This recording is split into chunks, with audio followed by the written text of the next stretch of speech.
नमस्कार, जय हिंद साथियों। जैसा कि आपसे पूर्व में वादा किया गया था कि हम संविधान के कुछ महत्वपूर्ण किस्सों व कहानियों को आपके सामने रखेंगे, तो इसी कड़ी में हम आपके लिए लेके आए हैं व्यभिचार कानून। क्या है यह व्यभिचार कानून, इसको समझने का प्रयास करेंगे और यह भी जानेंगे कि सुप्रीम कोर्ट ने क्यों आईपीसी की धारा 497 को, जो व्यभिचार को डिफाइन करती है, को असंवैधानिक घोषित करार दे दिया है। क्या है पूरा मामला, इसको देखने का प्रयास करेंगे। और व्यभिचार और आईपीसी की धारा 497 को समझने के लिए वीडियो को अंत तक देखें। और यदि आप इस चैनल पर नए हैं तो वीडियो को लाइक, शेयर और सब्सक्राइब करना ना भूलें, जिससे आप मज़ेदार ऐसे ही कॉन्सेप्ट क्लियर करने वाले वीडियो को देखते रहेंगे। मैं हूं आपका दोस्त गौरव भारद्वाज और आइए इस वीडियो की शुरुआत करते हैं।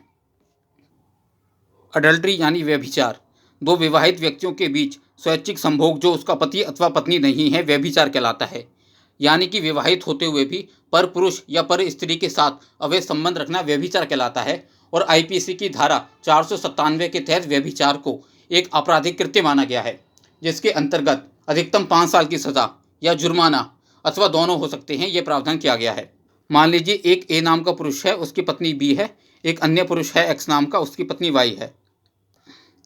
ए नाम का जो व्यक्ति है वाई नाम की महिला के साथ अवैध संबंध रखता है और एक्स की इसमें सहमति नहीं है, तो एक्स चाहे तो ए व्यक्ति के खिलाफ अडल्ट्री का मामला दर्ज करवा सकता है और उसको अधिकतम 5 साल की सजा, जुर्माना अथवा दोनों हो सकते हैं। ये प्रावधान आईपीसी की धारा 497 में किया गया है। आपको यहाँ तक लग रहा होगा कि आईपीसी की धारा 497 ठीक है, और एक व्यक्ति ने यदि दूसरे व्यक्ति की महिला के साथ संबंध बनाए हैं तो उस व्यक्ति को यह अधिकार होना चाहिए, उस पति को यह अधिकार होना चाहिए कि वो उस संबंधित व्यक्ति के खिलाफ अडल्ट्री का मामला दर्ज करवा सके। इसमें कोई समस्या नहीं है। लेकिन समस्या इसमें आगे आती है। जब धारा 497 को आप आगे पढ़ेंगे तो उसमें कई ऐसे सारे पहलू निकल के आएंगे, जिसको इटली में रहने वाले एक प्रवासी भारतीय जोसेफ शाइन, उन्होंने इसको चैलेंज किया और धारा 497 को असंवैधानिक घोषित करने की मांग की। उन्होंने ये कहा कि ये धारा आर्टिकल 14, आर्टिकल 15 और आर्टिकल 21 का वायलेशन करती है। और 2017 में उन्होंने एक सुप्रीम कोर्ट में याचिका लगाई और ये मांग की कि इस धारा को असंवैधानिक करार दिया जाए, इसको रद्द किया जाए। अब इस बार समझते हैं कि पूरा मामला क्या है। मान लीजिए कोई ए नाम का व्यक्ति वाई नाम की महिला के साथ संबंध स्थापित करता है और उसमें एक्स की सहमति नहीं है, तो एक्स चाहे तो ए व्यक्ति के खिलाफ व्यभिचार का मुकदमा दायर करवा सकता है। इसमें जो महत्वपूर्ण शब्द है वो ये है कि एक्स की यदि सहमति नहीं है, जिसका अर्थ ये है कि यदि एक्स इसमें सहमति दे देता है, यानी ए और वाई के संबंध बनाने में एक्स को कोई दिक्कत नहीं है, तो कोई किसी भी प्रकार का व्यभिचार का मामला ही नहीं बनता है। जिसका अर्थ ये होता है कि वाई जो है वो एक्स की एक तरीके से दासी है, उसकी संपत्ति है, उसकी बपौती है। मान लीजिए यदि एक्स ये कह रहा है कि आप संबंध स्थापित कीजिए, मुझे इसमें कोई समस्या नहीं है, तो व्यभिचार का कोई मामला ही नहीं बनता है। लेकिन यदि एक्स सहमत नहीं है, यानी उसका पति सहमत नहीं है, तो व्यभिचार का मामला बनता है। तो इसका अर्थ ये हुआ कि वाई जो महिला है वो पूरी तरीके से एक्स के संरक्षण में है और एक तरीके से उसके इशारों पर काम कर रही है। दूसरी बात इसमें यह है कि जो बी नाम की महिला है, ये महिला ना तो ए के खिलाफ कोई मुकदमा दायर करवा सकती है, ना वाई के खिलाफ कोई मुकदमा दायर करवा सकती है। इसका अर्थ ये हुआ कि बी एक तरीके से घुट घुट के जी सकती है, इसके पास कोई चारा नहीं है और ये एक मूक दर्शक की भांति अपने पति को और दूसरी महिला को संबंध बनाते हुए देख सकती है। इसको किसी भी प्रकार का कोई मुकदमा दर्ज करने का अधिकार ही नहीं है। यानी कि आप ए के खिलाफ या वाई के खिलाफ कोई मुकदमा दायर नहीं करवा सकते हैं। इस पूरे प्रसंग में सिर्फ एक्स एक ऐसा व्यक्ति है जो कि मुकदमा दायर करवा सकता है, उसके अलावा ये किसी को अधिकार नहीं दिया गया है।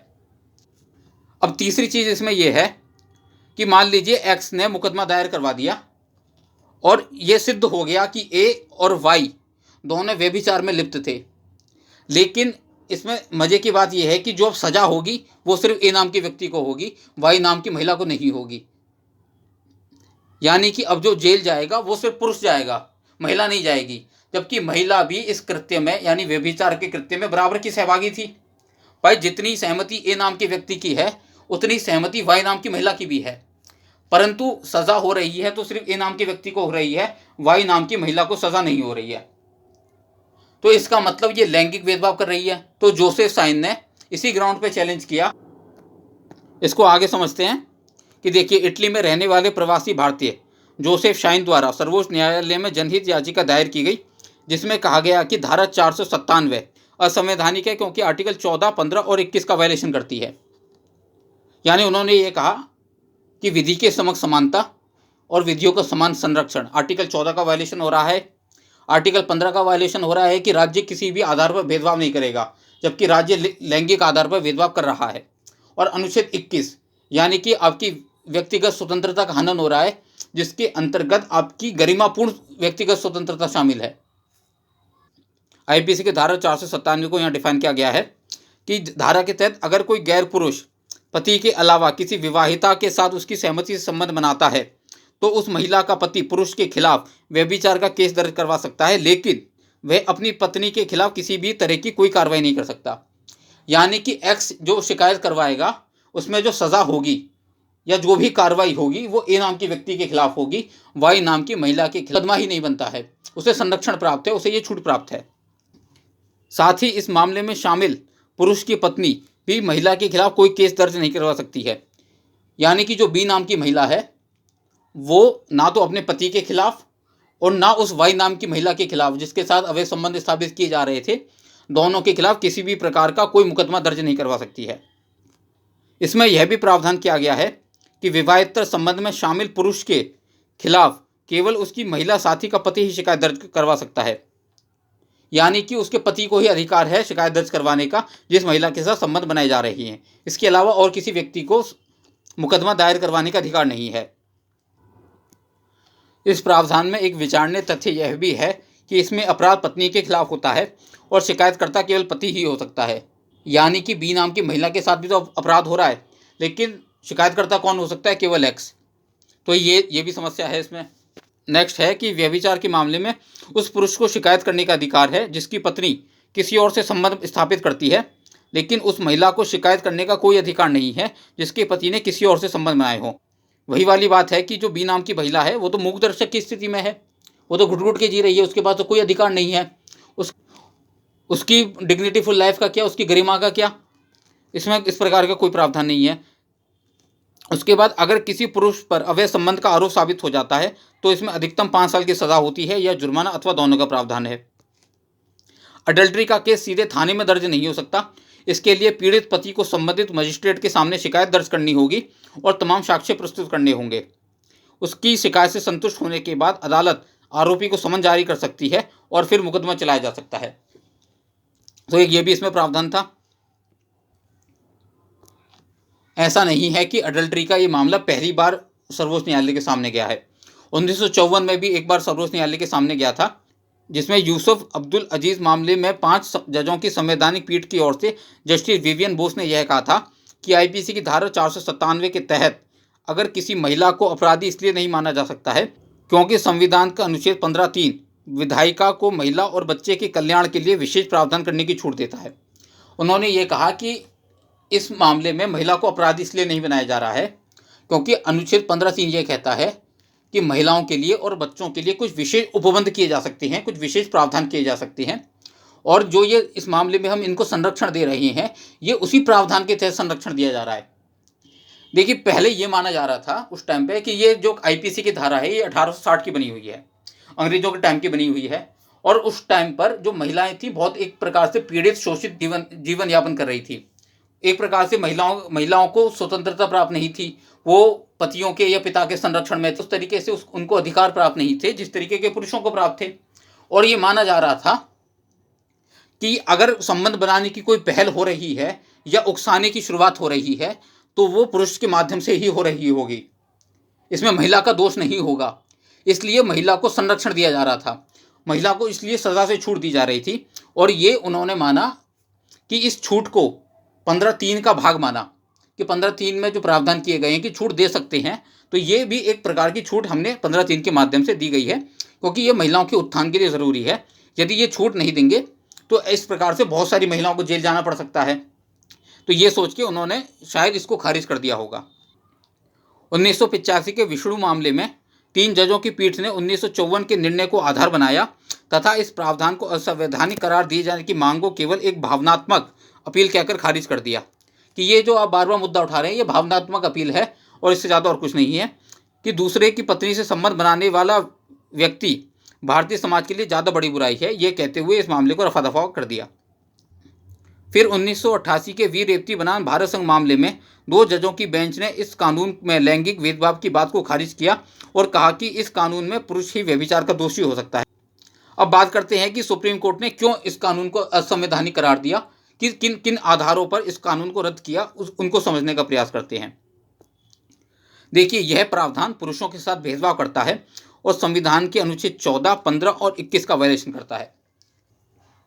देखिए, 14 में बात की गई है इक्वलिटी बिफोर लॉ और इक्वल प्रोटेक्शन ऑफ लॉ, यानी कि विधि के समक्ष समानता और विधियों का समान संरक्षण। इसका सामान्य सा अर्थ यह है कि राजा हो या रंक, कानून सभी के लिए बराबर है। यदि कोई अपराध करता है और उस अपराध के लिए जो सजा है वो हर व्यक्ति को मिलनी चाहिए और बराबर मात्रा में मिलनी चाहिए।